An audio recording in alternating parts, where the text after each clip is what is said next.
Y'all better gather round because the NBC Sports Group original digital series, Paddock Pass, is coming along with Formula One to Circuit of the Americas for the United States Grand Prix in Austin.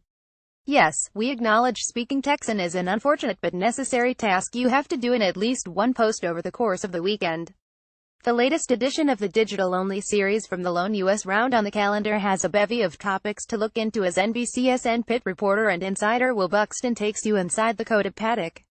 Lewis Hamilton and Mercedes are closing in on their fourth world championships. Fernando Alonso has at long last confirmed his return to McLaren in a Hondaless world. Brendan Hartley's making his F1 debut at Toro Rosso. Carlos Sainz Jr. is switching to Renault and the Haas F1 team looks to bring home the bacon on home soil between Romain Grosjean and Kevin Magnussen as they look to solidify a grasp on 7th place in the Constructors' Championship. The latest episode is below. Follow at Tony DeZino with 69 laps completed, 28 in free practice 1 and 41 in free practice 2, and respectable lap times in both sessions. Brendan Hartley quickly acclimated to a modern-day Formula One chassis in his first run with Scuderia Toro Rosso in Friday practice for the United States Grand Prix. The Porsche factory driver has been drafted into the team following a convoluted series of musical chairs that sees Daniil Kvyat back after a Taurus absence. Carlos Sainz Jr. now at Renault and Pierre Gasly racing at the Super Formula season finale in Suzuka. Over the time in the car today, Hartley experienced changeable conditions in FP1 before a more normal FP2, and discovered the new F1 cockpit after a day learning in the garage yesterday. A steep learning curve today. It all went pretty smoothly and I kept the car on track without making too many mistakes, so I'm quite happy, the New Zealander reflected at day's end. I didn't really know what to expect from today because I just had so much to learn. I think I made quite a big progression throughout the day. The biggest difference from what I'm used to is the high-speed grip. It's incredible here in Formula One. It was quite an eye-opener. Another challenge are the tires, which are also quite different to what I'm used to.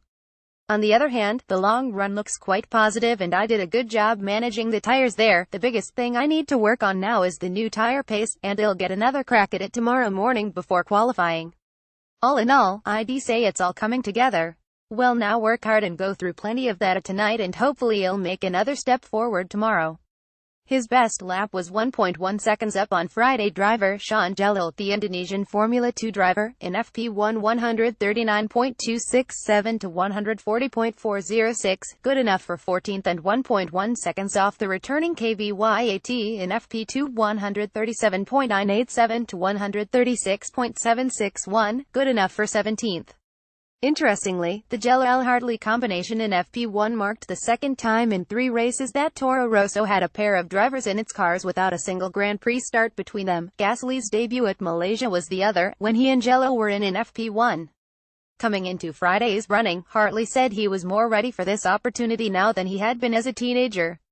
He admitted he'd called Red Bull's Helmut Marko in the wake of Porsche's LMP1 withdrawal news earlier this year to say he was game for any chance that might come. I'm a lot stronger than I was back then, basically. I wasn't ready at 18 years old. I like to think I'm ready now, he said. I haven't driven a single-seater since 2012, but I like to think that Porsche LMP1 has hopefully prepared me well. As for the rest of his weekend, it's been made more complicated by Hartley being assessed a 25-spot grid penalty, even though Hartley had done nothing to accrue the penalties. The roundabout sequence of driver changes at Toro Rosso saw Gasly replace Kvyat replace Sainz, and now Hartley replace Gasly, as is outlined by NBCSN pit reporter Will Buxton below. Should Har have been seeking clarification on whether component usage goes with car or driver?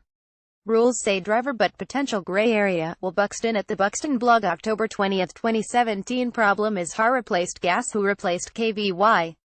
Kvyat replaced Sai. So Kvyisnt and Kvy car because Har is in Kvy car. See, it's a bit confusing. Will Buxton at the Buxton blog October 20, 2017. So it seems that because Kvyat sat out 2 races, his return in Sai car sees him inherit Sai components. That's how STR see it. Post Charlie Chat. Will Buxton at the Buxton blog October 20, 2017. Here's where it gets fun though. What happens if STR run Gas and Har in Mexico? Even the team can't answer that one yet. Will Buxton at the Buxton blog October 20, 2017. Follow at Tony DeZino.